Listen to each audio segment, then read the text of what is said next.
আঞ্চলিক বাজার উচ্চ বিদ্যালয় থেকে এবারে 2026 সালে এসএসসি পরীক্ষায় জিপিএ 5 অর্জন করেছি। আমি খুবই খুশি আমার এই অর্জনের জন্য।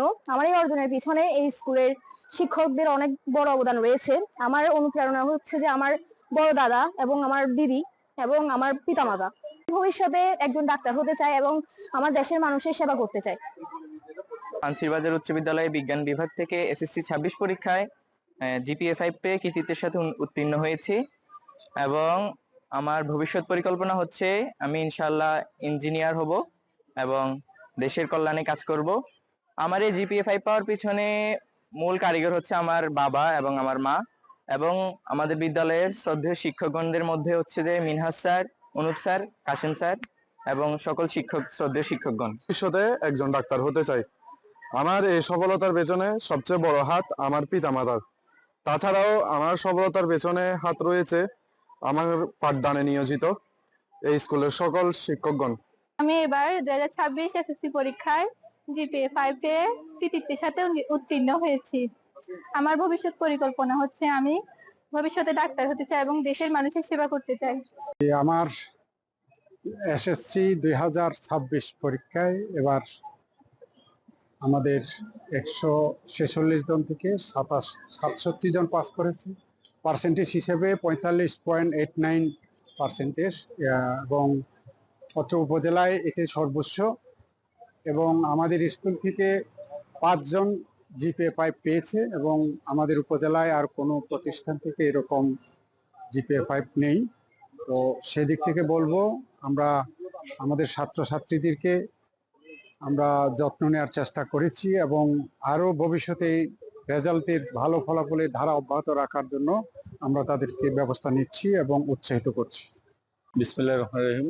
2026 সালের যে এসএসসি পরীক্ষা, এই পরীক্ষায় পাঞ্চুরি বাজার উচ্চ বিদ্যালয়ের 45%-এর উপরে মানে পাশের হার রয়েছে। ওভারঅল এই বছর যে পাশের হার, এটার মধ্যে পাঞ্চুরি উপজেলায় এই স্কুল সর্বোচ্চ পাশের হার রয়েছে। পাশাপাশি পুরো পাঞ্চুরি উপজেলার মধ্যে পাঞ্চুরি বাজার উচ্চ বিদ্যালয় থেকে 5 জন জিপিএ 5 পেয়েছে।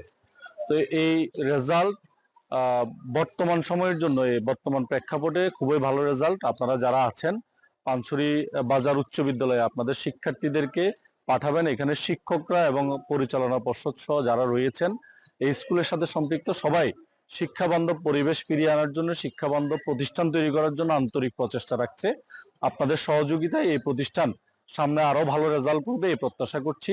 এখানে যারা এ প্লাস পেয়েছে বা পায়নি, হ্যাঁ, আমরা শুধুমাত্র দেখেছি যারা জিপিএ 5 পেয়েছে তাদেরকে, কিন্তু আমি প্রত্যেককে যারা উত্তীর্ণ হয়েছে তাদের প্রত্যেককে আমি অভিনন্দন জানাচ্ছি। ঠিক আছে, যারা উত্তীর্ণ হয়েছে তাদের প্রত্যেককে আমি অভিনন্দন জানাচ্ছি। জীবনে আসলে জিপিএ 5 পাওয়াটাই বড় কথা নয়, কারণ আমরাও দেখেছি আমাদের সাথে, আমরাও যারা জিপিএ 5 পেয়েছি তারাও এক পর্যায়ে এসেছে, আবার আমাদের সাথে জিপিএ 5 পাওয়া অনেকে আছে অনেক ধরে গিয়েছে। এই কনসিস্টেন্সি ধরে রাখার যে বিষয়টা, ধারাবাহিকতা ধরে রাখার যে বিষয়টা, এটা হচ্ছে সবচেয়ে বেশি গুরুত্বপূর্ণ। এবং আমরা ইংরেজিতে একটা প্রবার্বের কথা জানি যে ইন্ডাস্ট্রি ইজ দ্য কি টু সাকসেস।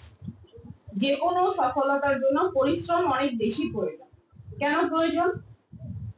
কারণ হচ্ছে তোমরা নিজেরাও দেখবে, আরো কিছুদিন সময় গেলে আরো বেশি করে হয়তো রিয়েলাইজ করবে। আমি তুমি করেই বলছি, যেহেতু সকলে আমার বয়সে আমার থেকে অনেক বেশি জুনিয়র, যে অনেক মেধাবী স্টুডেন্ট আছে, শুধুমাত্র পরিশ্রমের অভাবে কিন্তু একটা পর্যায়ে গিয়ে ঝরে পড়ে।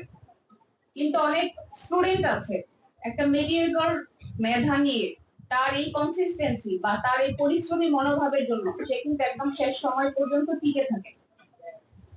এবং আমরা সবসময় বলি না যে আমাদের লক্ষ্য অটুট রাখতে হবে, আমাদের যেই লক্ষ্যে আমরা যেতে চাই সেই লক্ষ্যটাকে আমাদের অটুট রাখতে হবে এবং সেই বিশ্বাসটা মনে রাখতে হবে যে না, আমি আমার দ্বারা অর্জন করা সম্ভব। পৃথিবীতে মেধাবী অমেধাবী বলে কিছু না, এই পার্থক্যটা তৈরি করে শুধুমাত্র পরিশ্রম এবং হচ্ছে কি ডেডিকেশনটা।